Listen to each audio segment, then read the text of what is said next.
in the lead up to the insurrection. We're joined by the veteran journalist Bob Woodward. He's the author of the best-selling book, Peril. He's also associate editor at the Washington Post. Thanks. He's the co-author, I should say. Yes, Robert Costa. I don't want to forget about Robert Yes, Costa. he did 60% of the work. He's a good reporter. And he's an excellent reporter as well. Yes, Let's talk a little bit about what's going on right now. We're already learning a lot from the Select Committee investigating the insurrection, but based on your own experience, going back to the 70s, when you and Carl Bernstein were breaking stories on Watergate, you think we will really know, will we ever really know what happened this time? Well, let's hope so, and I think the burden is on the media. I brought you a holiday present, Haldeman's diaries. He was Nixon's chief of staff. Right. Now, these diaries were secret for 20 years. They are a remarkable document, equivalent to the Nixon tapes, and it didn't come out until after he died, after he'd served jail time, after he died. And so I'm not suggesting that Mark Meadows wrote a 700-page diary, but maybe somebody did. And the technology during the Nixon period, the Nixon tapes, these 20-pound tape recorders were in a closet right beneath the Oval Office and hooked into 5 microphones in the Resolute desk.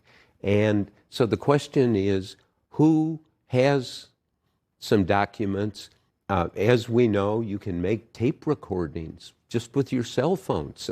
I mean, who was doing that in the Trump White House? Or was Trump doing it? What you're saying, potentially there's a lot of information out there that could really get us better educated on what exactly happened. Mark Meadows, potentially, if the Justice Department decides to do so, could face criminal charges. Would be the first time since Bob Haldeman, he was the White House chief of staff, and after Watergate, he went to jail for 1.5 years. Yes, he did. And so it's got to be pursued, but it's got to be pursued in a comprehensive, systematic way, and that takes time. What does it say about this moment in history? It says that this could be Watergate. It could be the sort of evidence, some obscure White House aide going in to a Trump meeting in the White House, just turning on his cell phone and having a recording that is the smoking gun, exactly explaining what happened. We don't have that yet.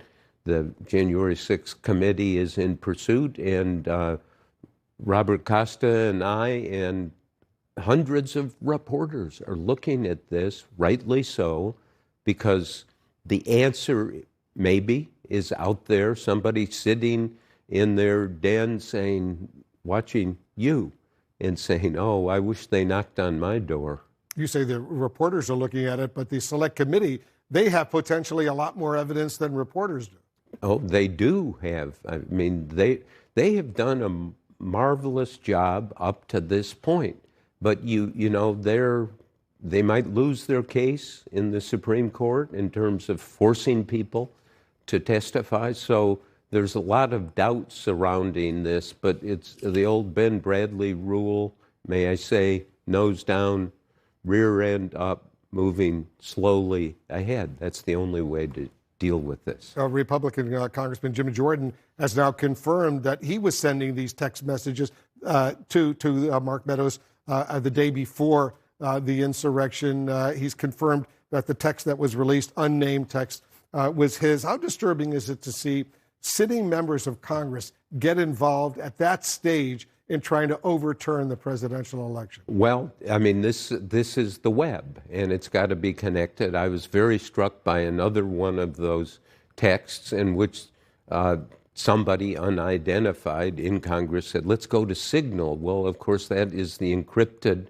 voice system that National Security Agency, I've had people there say, get that. It is the way that no one will find out what you said or what you ever said. So you destroy the record. And who is that? Let's go to Signal. There's this system, VPN. I don't know whether you use it on your computer, but the NSA people say it really buries a lot of communication. Well, a lot of that communication is already released, and a ton more I'm told, is about to be released. We'll see what happens. Bob Woodward, excellent job as usual. Thank you so much. Bob Woodward is the author of Peril, the co-author of the book Peril. Thanks. Thank you.